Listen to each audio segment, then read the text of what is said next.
Shalom à tous, merci de prendre part à ces enseignements. Ce soir, l'Éternel, le Dieu très haut, a décidé de nous enseigner. Car il est écrit, nous serons tous enseignés des dieux. Merci Père pour ce moment. Parle à nos cœurs, parle à nos esprits, afin que nous puissions mieux te connaître. Bien-aimés frères et sœurs, peuple de Dieu, le Seigneur m'a mis à cœur de vous parler de l'histoire d'un homme qu'on appelait Joseph. Et nous retrouvons l'histoire de Joseph dans le livre de Genèse. Notre texte de base aujourd'hui, nous allons lire Genèse à partir du chapitre 37 jusqu'au chapitre 50. Les Saintes Écritures nous parlent de Joseph. Je suis dans Genèse chapitre 37. Il est écrit ceci. Jacob s'installa au pays de Canaan, dans la région où son père avait séjourné. Voici l'histoire des fils de Jacob. Joseph, âgé de 17 ans, gardait le mouton et les chèvres en compagnie de ses frères, le fils de Bila et de Zilpa, femme de son père. Il rapportait à son père leurs mauvais propos. Jacob aimait Joseph plus que ses autres fils, car il avait eu dans sa vieillesse. Il lui avait donné une tunique princière. Le frère de Joseph virent que leur père l'aimait plus que tous. Ils en vinrent à le détester tellement qu'ils ne parvenaient plus à lui parler sans hostilité. Une fois Joseph fit un rêve. Il le raconta à ses frères qui le détestèrent encore davantage. « Écoutez mon rêve, leur avait-il dit. Nous étions tous à la moisson, en train de lier des gerbes de blé. Soudain, ma gerbe se dressa et resta debout. Toutes vos gerbes vinrent alors l'entourer et se prosterner devant elle. Est-ce que tu prétendrais régner sur nous en roi et dominer sur nous? Lui demandèrent ses frères. Ils le détestèrent davantage à cause de ses rêves et de ses paroles. Joseph fit un autre rêve et les raconta également à ses frères. « J'ai de nouveau rêvé, dit-il. Le soleil, la lune et les 11 étoiles venaient se prosterner devant moi. » Il raconta aussi ses rêves à son père. Celui-ci le réprimanda en lui disant, « Qu'as-tu rêvé là? Devrons-nous, tes frères, ta mère et moi-même ton père, venir nous incliner jusqu'à terre devant toi? » Ses frères étaient exaspérés par lui, mais son père gardait en lui ses paroles. Que l'Éternel bénisse sa parole. Bien-aimés frères et sœurs, peuple de Dieu, nous venons de lire la première partie de l'histoire de Joseph. Joseph était le fils de Jacob. Jacob s'installa au pays de Canaan, dans la région où son père avait séjourné. Et le père de Jacob, c'était Isaac. Et le père de Isaac, c'était Abraham. C'est par Jacob qu'est né le 12 tribus d'Israël. Parce que Jacob avait 12 fils.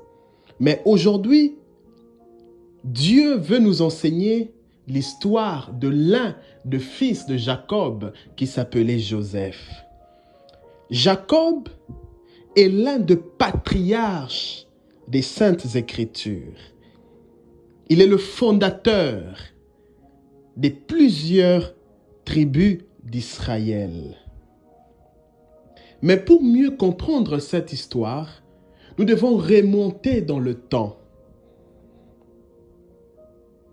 Lorsque nous remontons dans le temps, nous voyons un homme qu'on appelait Abraham. Abraham, c'est le père de tous. Abraham, c'est l'ancêtre bien connu d'une foule de peuples. La gloire que Abraham a reçue de Dieu reste sans pareil. Lorsque nous lisons dans Genèse chapitre 12, on nous parle de l'histoire d'Abraham. Genèse chapitre 12. Dieu appelle Abraham à quitter son pays. Le Seigneur dit à Abraham, « Quitte ton pays, ta parenté et la maison de ton père, et va dans le pays que je te montrerai. Je ferai naître de toi un grand peuple. Je te bénirai et je rendrai ton nom célèbre. Tu seras une bénédiction pour les autres. Je bénirai ceux qui te béniront, mais je maudirai ceux qui te maudiront. À travers toi, toutes les familles de la terre seront bénies. » Abraham reçoit l'appel venant de Dieu. Dieu dit à Abraham, « Je ferai naître de toi un grand peuple. Je te bénirai et je rendrai ton nom célèbre. » C'est Dieu qui rend un homme célèbre. L'homme ne peut rien faire par ses propres forces. L'homme a besoin de Dieu pour atteindre un certain niveau dans sa vie. Et ici, le Seigneur fait une promesse à Abraham, mais à condition d'obéir d'abord à la voix de Dieu. Car il est écrit ceci, « Si tu obéis à la voix de l'Éternel ton Dieu, et si tu mets en pratique ce qu'il te dit de faire, l'Éternel te donnera la supériorité. » En d'autres termes, Abraham attendait la cité qui a des solides fondations, celle dont Dieu est l'architecte et le constructeur. Car chaque être humain est sous l'influence de la maison où il est né. Dieu devait commencer une nouvelle histoire avec Abraham. Dieu devait traiter une alliance. Dieu voulait s'unir avec Abraham pour bénir non seulement Abraham, mais même les descendants d'Abraham, de génération en génération. Mais il fallait que Abraham puisse d'abord obéir à l'appel de Dieu. Voilà pourquoi Dieu dit à Abraham, commence d'abord par quitter le lieu où tu te trouves. Déconnecte-toi de toute chose qui peut m'empêcher, moi Dieu, de m'unir à toi, d'avoir une alliance avec toi. Déconnecte-toi de ces choses. Et lorsque tu te déconnecteras de ces choses, c'est là que moi, l'Éternel, ton Dieu, je veux me connecter à toi et avoir une alliance. Et cette alliance sera une alliance perpétuelle qui n'aura jamais de fin. Abraham a obéi. Vous savez, lorsque le Seigneur avait mis Abraham dans une épreuve, Dieu l'a trouvé fidèle.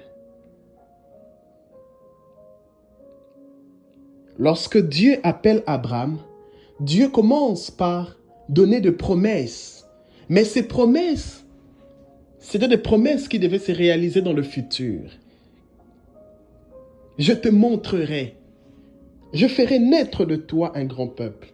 Je te bénirai. Je maudirai ceux qui te maudiront. toutes ces promesses devaient se réaliser dans le temps. Mais Abraham obéit sans savoir où il devait aller. Et l'obéissance à Dieu est plus que le sacrifice. Lorsque tu obéis à la voix de Dieu, cela réjouit le cœur de Dieu. Et c'est là que Dieu peut traiter une alliance avec toi.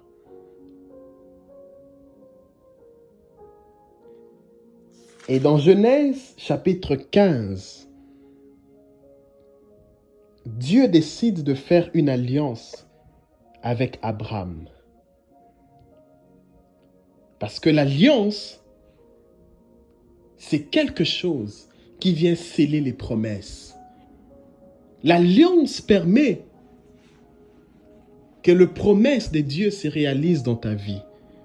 Abraham avait les promesses. Il avait reçu cela, mais il n'y avait pas d'alliance. Alors Dieu fait alliance avec Abraham dans Genèse chapitre 15. Le Seigneur apparut à Abraham et lui dit, « N'aie pas peur. Je suis ton bouclier. Je suis celui qui te protège. Et je te donnerai une grande récompense. » En d'autres termes, l'alliance que Dieu avait traitée avec Abraham, c'était une alliance de bénédiction. Je te donnerai une grande récompense. Pourquoi? Parce que Abraham avait obéi à la voix de Dieu. Abraham avait obéi à la voix de Dieu. Et toujours dans Genèse, vous allez remarquer dans Genèse chapitre 17, à partir du verset 4 jusqu'au verset 9, Dieu s'engage envers Abraham. L'engagement de Dieu envers Abraham. L'engagement, c'est un acte par lequel on s'engage à accomplir quelque chose qu'on a promis. C'est en quelque sorte une convention. Dieu décide non seulement de se lier à Abraham, mais Dieu décide de s'engager. Dieu décide d'accomplir quelque chose avec Abraham.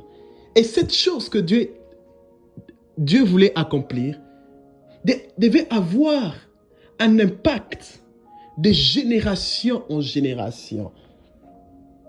Voici à quoi Dieu s'engage envers Abraham.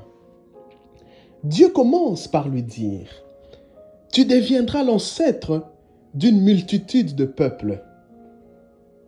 On ne t'appellera plus Abraham, mais Abraham, car je ferai de toi l'ancêtre d'un grand peuple. Je t'accorderai un si grand nombre de descendants qui constitueront de peuples entiers. Il y aura même des rois dans ta postérité. Je maintiendrai mon alliance avec toi et avec tes descendants, de génération en génération pour toujours. Ainsi je serai ton Dieu et celui de tes descendants.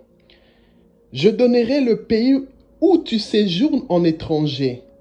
Tout le pays de Canaan, il sera leur propriété pour toujours et je serai leur Dieu. » Dieu dit encore à Abraham, « Toi et tes descendants, de génération en génération, vous respecterez mon alliance. » Lorsque l'homme respecte les paroles de l'alliance, c'est là que Dieu commence à réaliser les promesses. Et plus loin dans cette histoire, Abraham va avoir pour fils Isaac. Et Isaac va aussi marcher avec le Seigneur. Car l'alliance que Abraham avait, ce n'était pas seulement l'alliance pour lui seul, mais même pour ses enfants et des générations, c'est-à-dire les enfants de ses enfants. Cette alliance est une alliance pour toujours. Nous sommes toujours sous l'influence de l'alliance qu'Abraham a eue avec Dieu. Car Dieu lui avait dit, tu seras le père de tous, le père d'une foule de peuples. Plusieurs familles de la terre seront bénies par toi. Je ferai naître de toi un grand peuple. Voilà pourquoi Israël a été répandu dans le monde. Et j'aimerais dire quelque chose ce soir. L'alliance que Dieu établit avec l'homme tire sa force dans la propriété de la terre, dans la possession de la terre. Si vous lisez l'alliance que Dieu avait traitée avec l'homme, Dieu avait dit, je te donnerai tout lieu où les plantes de vos pieds fouleront. Tout lieu où les plantes de tes pieds fouleront, je t'accorde la possession de ces lieux. Dans Josée chapitre 1er à partir du verset 3. L'alliance tire sa force dans la possession de la terre. Je vous ai donné tout lieu où vous aurez mis la plante de vos pieds. Je te donnerai le pays de Canaan où tu séjournes en étranger. Isaac va aussi marcher dans cette alliance. Et il va avoir pour fils à son tour Jacob. Et un jour, pendant que Jacob était dans une ville qu'on appelait Beersheba, nous sommes dans Genèse, chapitre 28, à partir du verset 10. Jacob quitta Beersheba pour se rendre à Charan. Il s'installa pour la nuit. Et là, au coucher du soleil, il prit une pierre pour la mettre sous sa tête et se coucha en ce lieu. Jacob fait un rêve. Il voit une échelle qui était dressée sur la terre et le sommet de cette échelle atteignait les cieux. Et sur cette échelle, Jacob voyait des anges monter et descendre. Et Dieu a commencé à parler à Jacob. Pourquoi? Parce qu'il y avait une alliance qui réclamait Jacob. Jacob avait pour grand-père Abraham. Il avait pour père Isaac. Écoutez ce que le Seigneur va dire à Jacob. Je suis le Seigneur, le Dieu de ton grand-père Abraham et le Dieu d'Isaac, ton père. Dieu commence par rappeler à Jacob qu'il a eu une alliance avec ses pères. Il dit, je suis le Dieu de ton grand-père Abraham et le Dieu d'Isaac. La terre où tu es couché, je la donnerai à toi et à tes descendants. Tes descendants seront aussi nombreux que les grains de poussière du sol. Dieu rappelle à Jacob toutes les paroles de l'alliance. Parce que le monde spirituel fonctionne avec les alliances que nous avons. Et pour que Dieu se révèle à toi, il faut que tu aies une alliance avec lui. Et la bonne nouvelle, c'est que toutes les familles de la terre sont sous l'alliance que Abraham a contractée avec Dieu. Alors lorsque Dieu se révèle à Jacob, Jacob va se réveiller et il sera très étonné. Et il a compris le langage des dieux. Et revenons à l'histoire de Joseph. Alors Jacob va quitter Beersheba et il va arriver à Canaan, dans la région où Isaac, son père, avait séjourné. Et là, Jacob va commencer à fonder sa famille. Il va avoir 12 fils. Et dans ce 12 fils, il avait son fils qu'il aimait plus que d'autres. Pourquoi? Parce que Joseph, c'était quelqu'un de fidèle. C'était quelqu'un qui avait le cœur pur. Et son père lui avait même donné une tunique princière. À cette époque, une tunique princière, c'était une tunique qui a plusieurs couleurs. Alors, un jour, Joseph va faire un rêve. Il va faire un songe. Parce qu'en réalité, rien n'arrive au hasard. Tout ce qui arrive a toujours un langage. Mais cela n'est pas compris par les hommes. Joseph va faire un rêve. Et il va raconter ses rêves à ses frères. Mais on nous dit qu'à cause de ses rêves, ses frères vont développer en eux une jalousie contre Joseph. Qu'est-ce que Joseph avait fait de mal à leurs frères? Rien du tout. Mais ils ont commencé à détester Joseph. Ils ne parvenaient plus à lui parler sans hostilité. En réalité, Dieu montrait à Joseph sa destinée. Car Joseph était sous l'influence de l'alliance de son grand-père.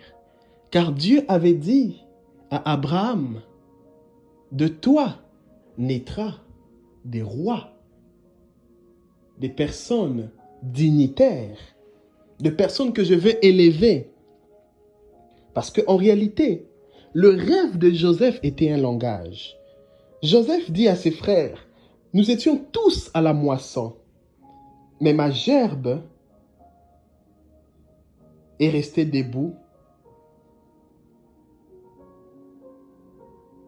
et vos gerbes sont tous tombés et se sont prosternés devant ma gerbe. Et il dit même à ses frères, je voyais le soleil, la lune et les 11 étoiles venir se prosterner devant moi. Le père de Joseph a été surpris. Est-ce que moi, ta mère et tes frères, devrons-nous nous incliner devant toi? Et je suis sûr que son père pouvait lui poser la question. Es-tu Dieu? Toi, un jeune, ton travail c'est paître les troupeaux. Tu ne connais rien. Comment tu peux prétendre que le soleil, la lune et les 11 étoiles doivent se prosterner devant toi? Mais tout cela se passait dans un songe. Joseph aussi ne comprenait pas. Personne ne comprenait le langage des dieux. Voilà pourquoi Job, chapitre 33, à partir du verset 14, il est écrit ceci. Oui, Dieu parle d'une manière et puis d'une autre, mais on n'y fait pas attention. Personne ne faisait attention, ni le père de Joseph, ni sa mère, ni ses frères. Dieu parle par un rêve. Dieu parle par des visions nocturnes, quand un sommeil profond s'abat sur les humains.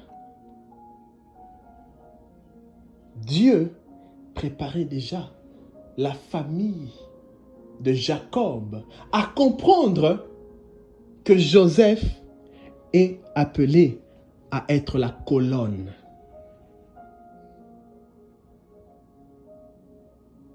Mais personne n'avait la maîtrise de temps à cette époque. La haine va se développer. Ses frères étaient exaspérés par Joseph. Mais le père de Joseph gardait toujours son calme. Mais ses frères ont continué à détester Joseph davantage. Jusqu'à faire un complot pour détruire la destinée de Joseph. Voyez combien le cœur de l'homme est méchant. Un jour, pendant que les frères de Joseph vont aller dans une région qu'on appelait Sichem, ils sont allés pour faire paître les troupeaux de leur père Jacob. Alors Jacob dit à Joseph, ne reste pas aussi à la maison, rejoins tes frères à Sichem et va voir si tout va bien. Va les aider. Et Joseph se met en route pour rejoindre ses frères à Sichem. Bien-aimés frères et sœurs, peuple de Dieu, l'histoire de Joseph nous apprend beaucoup de choses dans la vie. Joseph n'était pas à la maîtrise des choses qui devaient lui arriver. Mais vous allez remarquer, toutes les situations malheureuses qui sont arrivées dans la vie de Joseph, Joseph est resté maître de son attitude. Joseph en route pour rejoindre ses frères.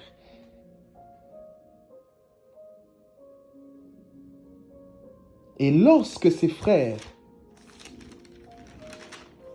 aperçoivent Joseph de loin, ils se disent entre eux, on verra bien si ces rêves vont se réaliser. Ils ont commencé à comploter pour faire du mal à Joseph. Lorsque Joseph arrive à Sichem, ses frères vont le prendre et le jeter dans un trou, dans une citerne, pour mettre fin à sa vie. Et ils vont retourner à Canaan. Ils vont rapporter la nouvelle que Joseph a été dévoré par une bête féroce. Et Jacob sera étonné. Jacob va pleurer son fils Joseph. Jacob va déchirer ses vêtements. Jacob, son cœur a été brisé d'entendre cette nouvelle, car il aimait beaucoup son fils Joseph. Alors Joseph, jeté dans un puits.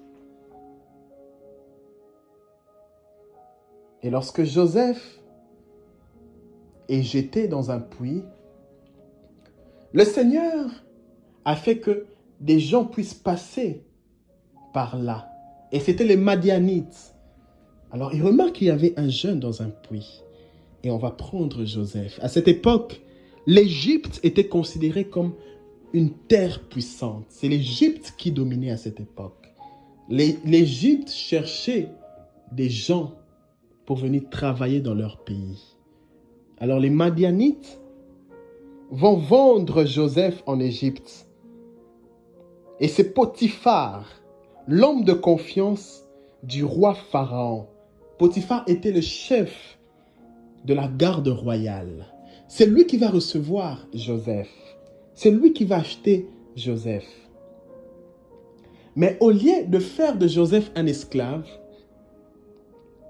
très rapidement, Potiphar va adopter Joseph. Nous sommes dans Genèse chapitre 39. Potiphar, le chef de la garde royale, va prendre Joseph. Et lorsqu'il prend Joseph, Potiphar remarque que tout ce qu'il est en train de faire lui réussit. Et Joseph vint habiter à la maison de Potiphar. Potiphar a vu en Joseph un jeune mais avec la grâce du Dieu très haut. Et Potiphar fut si content de Joseph, et il nomma Joseph son secrétaire particulier. Joseph devient au service particulier de Potiphar. Potiphar va confier à Joseph plusieurs responsabilités. Il va confier à Joseph tous ses biens. Et la Bible dit ceci: le Seigneur fit prospérer les affaires de l'Égyptien Potiphar. Et cette prospérité s'étendit à tous ses biens, que ce soit dans sa maison et même dans ses champs. C'est pourquoi Potiphar remit tout ce qu'il possédait aux soins de Joseph et ne s'occupa plus de rien, excepté de sa propre nourriture. Voyez comment Dieu est capable de changer l'histoire d'un homme que ses ennemis ont voulu le limiter. Ils ont formé un complot pour arrêter Joseph. Voilà pourquoi il est écrit ceci: si on veut t'attaquer, si on forme de complot contre toi, cela ne viendra pas de Dieu. Quiconque se lèvera contre toi, il tombera sous ton pouvoir. Et toute arme forgée pour te détruire ne te fera aucun mal. L'ennemi a forgé des armes pour détruire les rêves de Joseph. Mais le Seigneur marchait avec Joseph. Pourquoi? Il y avait une alliance qui réclamait Joseph. Dieu avait établi une alliance avec son grand-père Abraham. Et nous aussi, nous sommes sous l'influence de cette alliance. Alors Joseph, dans la maison de Potiphar, il arrive en Égypte comme un exilé. Lui qui était originaire de Canaan en Israël, mais vendu comme esclave en Égypte. Mais très rapidement, Dieu commence à changer la vie de Joseph. Mais comme l'ennemi cherche de tout le moyen, il ne se fatigue pas. Il travaille jour et nuit. Il cherche de nouvelles occasions. Alors, la femme de Potiphar va accuser faussement Joseph auprès de son mari Potiphar. La femme de Potiphar dit à son mari: l'esclave hébreu que tu nous as emmené s'est approché de moi pour me déshonorer. Mais dès que j'ai crié et appelé au secours, il s'est enfui et il a abandonné sa tunique à côté de moi. Et lorsque Potiphar écoute cela, sans vérifier, il s'énerve et il demande qu'on puisse jeter Joseph dans la prison. Quel malheur pour Joseph! Lui, vendu par ses frères, lui accusé faussement. On prend Joseph, on lui jette en prison. Mais malgré cela, le Seigneur n'a pas cessé d'être avec Joseph. Il n'a pas cessé d'accompagner Joseph. Voilà pourquoi il est écrit ceci: aucun mal ne t'atteindra, aucun malheur ne te touchera, car le Seigneur donnera l'ordre à ses anges de te garder où que tu ailles. Même là dans la prison, les anges de l'Éternel veillaient sur la vie de Joseph. Ils te feront du mal, mais ils ne toucheront pas à ta vie, car les anges de l'Éternel te protègent. Joseph arrive en prison. On lui confia l'administration de la prison. C'est quand même étrange. Là, dans la prison, on lui confie des grandes responsabilités. Pourquoi? Parce que Dieu, c'est lui c'est lui qui conçoit et qui réalise toutes choses. Dieu est le metteur en scène.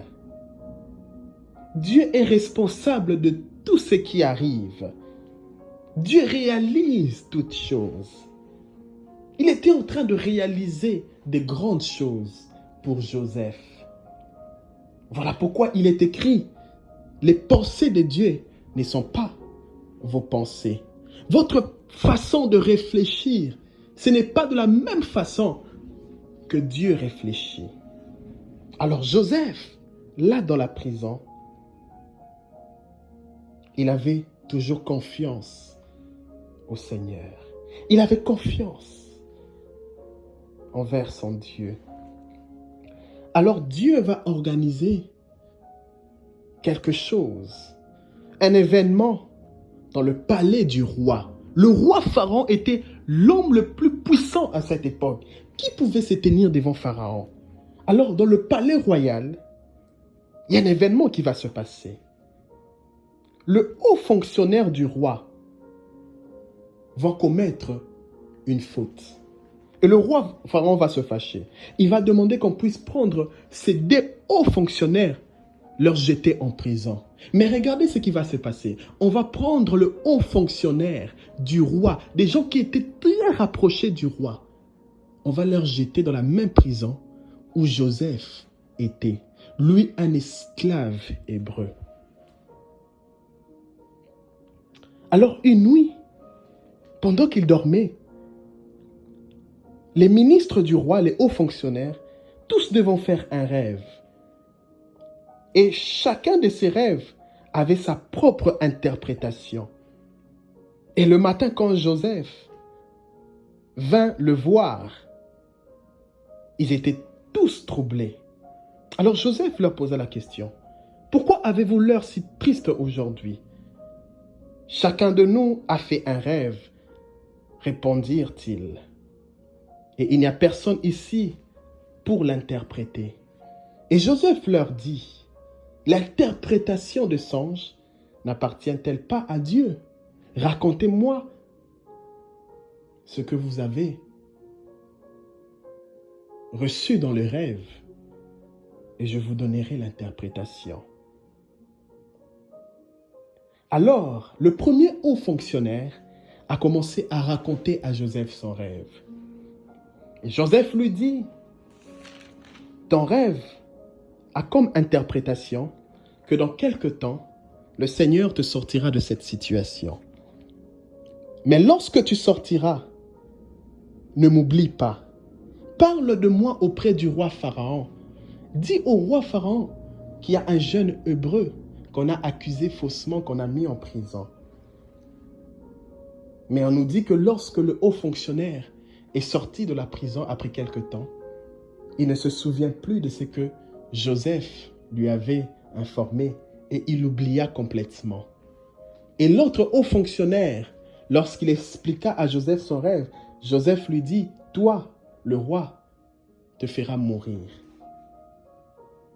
Et les choses se sont passées exactement selon l'interprétation que Joseph les avait donnée. Il est sorti de la prison, il a oublié Joseph. Joseph est resté. L'un des hauts fonctionnaires est sorti de la prison sous l'ordre du roi Pharaon et l'autre a été mis à mort. 2 ans plus tard,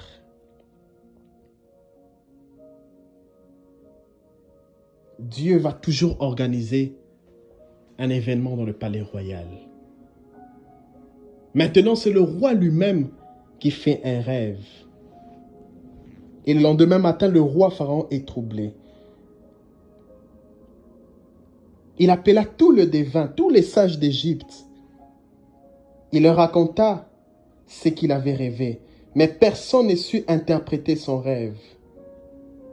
Alors c'est là que le haut fonctionnaire qui était en prison avec Joseph il va se rappeler. Il va dire au roi, un jour, tu étais en colère contre nous et tu nous avais mis en prison. Tu nous as enfermés dans une prison. Nous avons rencontré là un jeune Hébreu. Et il avait interprété nos songes. Voilà pourquoi j'ai été même libéré par toi. Mais ces jeunes-là avaient prédit ces choses. Alors le roi Pharaon, immédiatement, il va décider qu'on puisse sortir Joseph. Le Pharaon donna l'ordre d'aller chercher Joseph. On courut donc le tirer de sa prison. On le rasa, puis on le changea de vêtements. Pourquoi? Parce que Joseph devait se présenter devant le roi. Dieu est celui qui change l'histoire d'un homme. Il est celui qui essuie la tristesse, les larmes, et il te donne la joie, un chant d'allégresse. Le vêtement de deuil a été retiré de Joseph afin de lui donner un vêtement de fête. On présente Joseph devant le roi Pharaon. On présente Joseph devant le roi Pharaon. Bien-aimés frères et sœurs, peuple de Dieu, il a fallu que le conseiller du roi oublie Joseph pour qu'au temps convenable, voulu par Dieu, que la destinée glorieuse de Joseph se réalise. Il a fallu que le haut fonctionnaire, lorsqu'il était sorti de la prison, puisse oublier Joseph, afin que au temps convenable, que la destinée glorieuse de Joseph se réalise. Car il y a un temps pour toutes choses dans la vie. Il y a un temps de tristesse et il y a un temps de joie. Joseph est sorti de la prison en triomphe. Si le conseiller, si le haut fonctionnaire du roi s'était souvenu tôt de Joseph, certainement, Joseph n'aurait pas été élevé en Égypte. Voilà pourquoi j'aimerais dire ce soir, ne t'inquiète de rien, ne te décourage pas. Dieu a un plan merveilleux pour chacun de nous. Dieu a établi chaque événement pour le moment qui convient. Et il nous a aussi donné le sens de l'infini et l'intelligence du discernement. Joseph est présenté devant le roi. Qui pouvait imaginer ces choses? Et le roi Pharaon va dire, c'est toi le jeune Hébreu. Et Joseph va dire, c'est bien moi. Alors, donne-moi l'explication de mon rêve. Joseph a commencé à expliquer au roi. Dieu t'a montré que dans ton pays, il y aura 7 années de bénédiction. Et il y aura 7 années de famine.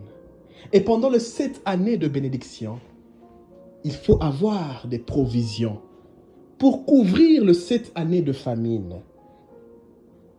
Alors le roi Pharaon sera surpris. Mais comment ce jeune Hébreu peut avoir cette intelligence de temps pour m'expliquer ce qui va arriver? Je réunis tous les sages d'Égypte, tous les devins, mais personne n'a été capable. Voilà pourquoi il est écrit, Dieu a caché certaines choses aux sages, mais il a révélé cela aux jeunes gens. Joseph interprète le rêve avec beaucoup de facilité. Pourquoi? Parce qu'il avait l'esprit du divin en lui. La Bible dit que la proposition de Joseph parut bonne au Pharaon et aux personnes de son entourage. Le Pharaon, roi d'Égypte, déclara ceci. Cet homme Joseph est rempli de l'Esprit de Dieu. Pourrions-nous trouver quelqu'un de plus compétent que lui? Puis il dit à Joseph, puisque Dieu t'a révélé tout cela, personne n'est aussi intelligent et sage que toi. Tu seras donc l'administrateur de mon royaume, et tout mon peuple se soumettra à tes ordres. Seul mon titre de roi me rendra supérieur à toi. À partir d'aujourd'hui, je te donne maintenant autorité sur toute l'Égypte. Je te donne maintenant l'autorité sur toute l'Égypte. Lui qui était esclave de la prison, il reçoit l'autorité de dominer sur un pays comme l'Égypte. Il devient la deuxième personnalité après le roi Pharaon. C'est ainsi que le Pharaon lui donna autorité sur toute l'Égypte. Et à cette époque, Joseph n'avait que 30 ans. 30 ans. Bien-aimés frères et sœurs, peuple de Dieu, qui aurait cru que Joseph, quelqu'un qui n'avait aucune valeur, il n'avait rien pour plaire, mais la même personne est devenue la colonne de tout un peuple, de toute une nation. D'où venait l'intelligence que Joseph avait? Joseph n'a jamais fait des études comptables ou économiques. Mais d'où venait cette intelligence d'interpréter le songe du roi? C'est Dieu qui peut faire ces choses. Car Dieu est celui qui remet debout le misérable. Il ramasse l'indigent dans son tas d'ordures et il lui donne une place parmi les notables. Et j'aimerais te dire, Dieu te donnera une place d'honneur. Car il est écrit ceci dans Psaume 91. Puisqu'il m'aime, puisqu'il est attaché à moi, dit le Seigneur, je le mettrai à l'abri. Je le protégerai parce qu'il sait qui je suis, parce qu'il connaît mon nom. Et s'il fait appel à moi, je lui répondrai. Je lui rendrai son honneur. Même dans la détresse, je le délivrerai. Je lui donnerai une vie longue et pleine. Et je lui ferai voir que je suis son sauveur. Dieu a montré à Joseph qu'il est bien son sauveur. Joseph reçoit l'administration de l'Égypte. Joseph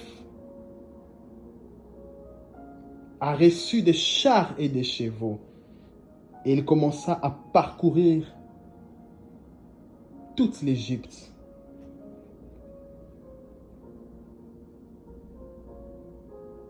Et pendant les 7 années de bénédiction, il y avait des provisions qui se faisaient. Et après ces années-là, il y a eu 7 années de famine. Et les 7 années de famine ont affecté même les pays qui étaient dans les alentours de l'Égypte. Et Canaan faisait partie. Alors Jacob, qui était très vieux, il envoya ses fils aller chercher de quoi manger en Égypte, sans savoir que c'est leur frère qu'ils avaient vendu, qui est élevé dans cette nation. Eux pensaient que Joseph est fini. Ils arrivent en Égypte. Les frères de Joseph arrivent en Égypte pour chercher de quoi manger. Parce que les Égyptiens, ils avaient des provisions. Alors Joseph va reconnaître ses frères. Mais eux n'ont pas reconnu Joseph. Pourquoi? Parce qu'ils avaient la haine. Pour eux, Joseph, sa vie était complètement terminée. Alors Joseph, incapable de contenir ses émotions, il se fait connaître à ses frères. Il leur dit, c'est moi Joseph, votre frère, que vous avez vendu en Égypte. Mais ne vous tourmentez pas et ne vous faites pas des reproches pour m'avoir vendu ainsi. Car c'est Dieu qui m'a envoyé ici avant vous pour qu'aujourd'hui je vous sauve la vie. C'est Dieu qui m'a envoyé ici afin que je sois une source de bénédiction pour vous. Et Joseph leur dit, aujourd'hui je suis le conseiller le plus puissant du roi Pharaon.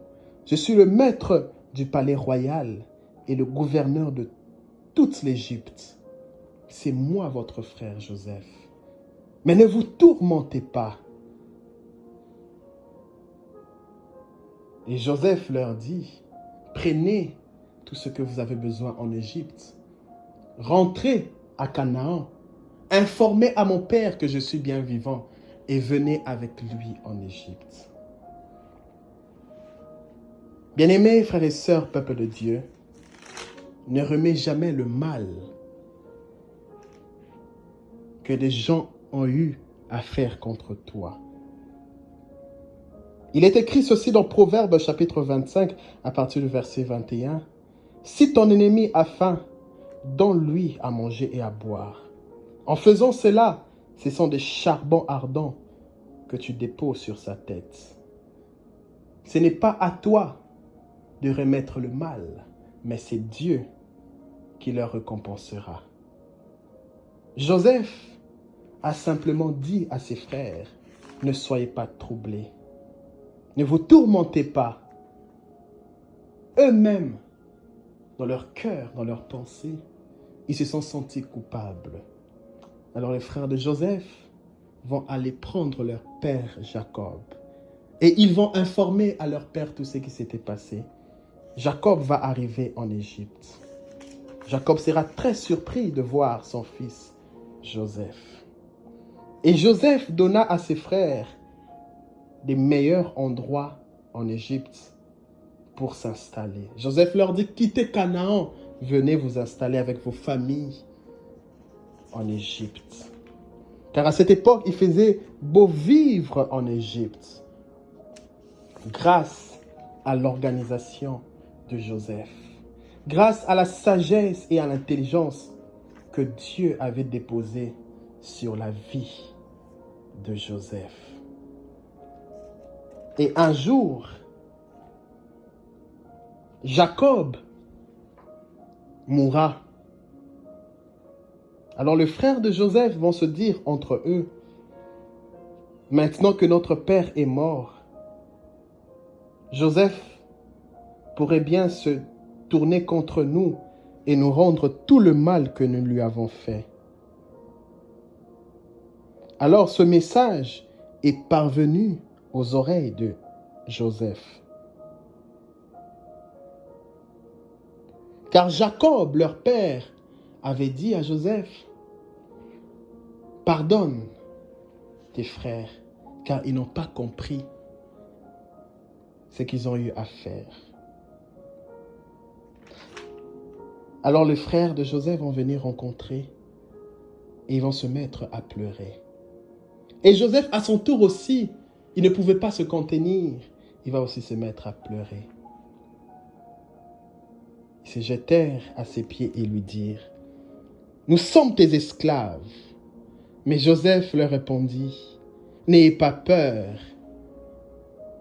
Puis-je me mettre à la place des dieux? Joseph reconnaît qu'il n'est pas Dieu. Il dit, puis-je me mettre à la place de Dieu? Non, ne vous prosternez pas devant moi, mais demandez pardon à Dieu. Vous projetiez de me faire du mal, mais Dieu a voulu qu'il en résulte du bien. Vous avez voulu me faire du mal, mais Dieu l'a changé en ma faveur. Dieu a voulu cela pour sauver tout un peuple.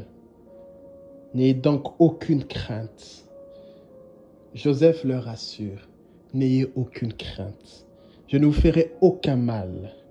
Au contraire, je prendrai soin de vous et de vos familles.